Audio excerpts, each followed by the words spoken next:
War and Peace, Book 11, Chapter 5.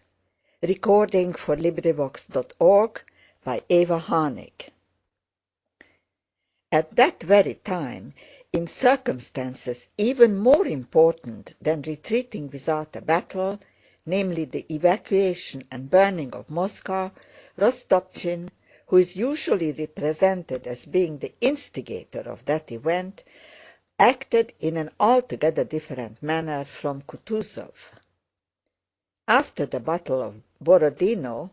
the abandonment and burning of Moscow was as inevitable as the retreat of the army beyond Moscow without fighting.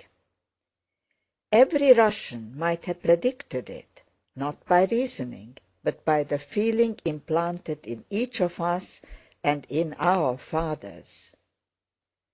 The same thing that took place in Moscow had happened in all the towns and villages on Russian soil,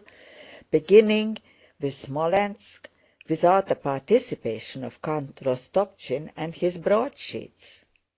The people awaited the enemy unconcernedly,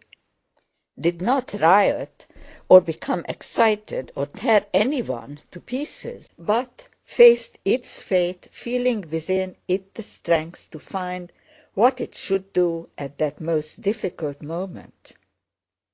And as soon as the enemy drew near, the wealthy classes went away, abandoning their property, while the poorer remained and burned and destroyed what was left. The consciousness that this would be so and would always be so was and is present in the heart of every Russian, and the consciousness of this and the foreboding that Moscow would be taken was present in Russian Moscow society in 1812. Those who had quitted Moscow already in July and at the beginning of August showed that they expected this. Those who went away, taking what they could and abandoning their houses and half their belongings, did so from the latent patriotism which expresses itself not by phrases or by giving one's children to save the fatherland and similar unnatural exploits, but unobtrusively, simply, organically, and therefore in the way that always produces the most powerful results.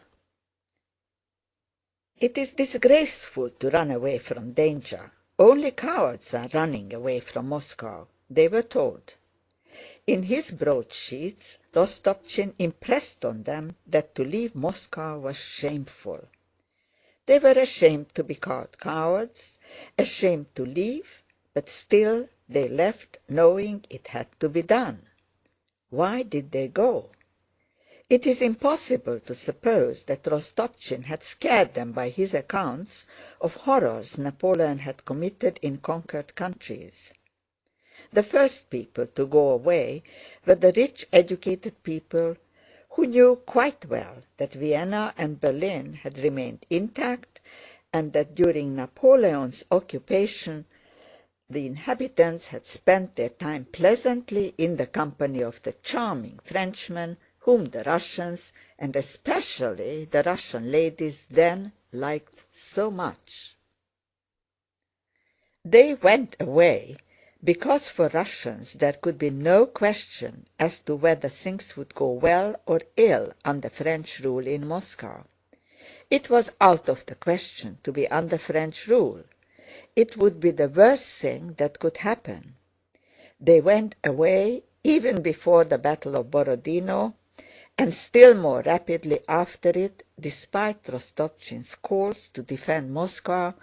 or the announcement of his intention to take the wonder-working icon of the Iberian Mother of God and go to fight, or of the balloons that were to destroy the French, and despite all the nonsense Rostopchín wrote in his broadsheets. They knew that it was for the army to fight, and that if it could not succeed, it would not do to take young ladies and house serfs to the Three Hills quarter of Moscow to fight Napoleon, and that they must go away, sorry as they were to abandon their property to destruction. They went away without thinking of the tremendous significance of that immense and wealthy city being given over to destruction, for a great city with wooden buildings was certain, when abandoned by its inhabitants, to be burned. They went away each on his own account, and yet it was only in consequence of their going away that the momentous event was accomplished that will always remain the greatest glory of the Russian people. The lady who, afraid of being stopped by Count Rostopchín's orders, had already in June moved with her Negroes and her women jesters from Moscow to her Saratov estate, with a vague consciousness that she was not Bonaparte's servant, was really, simply and truly carrying out the great work which saved Russia. But Count Rostopchín, who now counted those who left Moscow, and now had the government officers removed, now distributed quite useless weapons to the drunken rabble, now had processions displaying the icons, and now forbade Father Augustine to remove icons or the relics of saints, now seized all the private carts in Moscow, and on 136 of them removed the balloon that was being constructed by Lepich, now hinted that he would burn Moscow, and related how he had set fire to his own house, now wrote a proclamation to the French solemnly upbraiding them for having destroyed his orphanage, now claimed the glory of having hinted that he would burn Moscow, and now repudiated the deed, now ordered the people to catch all spies and bring them to him, and now reproached them for doing so,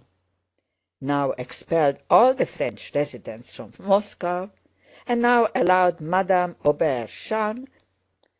the center of the whole French colony in Moscow, to remain, but ordered the venerable old postmaster Klucharev to be arrested and exiled for no particular offense, now assembled the people at the Three Hills to fight the French, and now, to get rid of them, handed over to them a man to be killed and himself drove away by a back gate,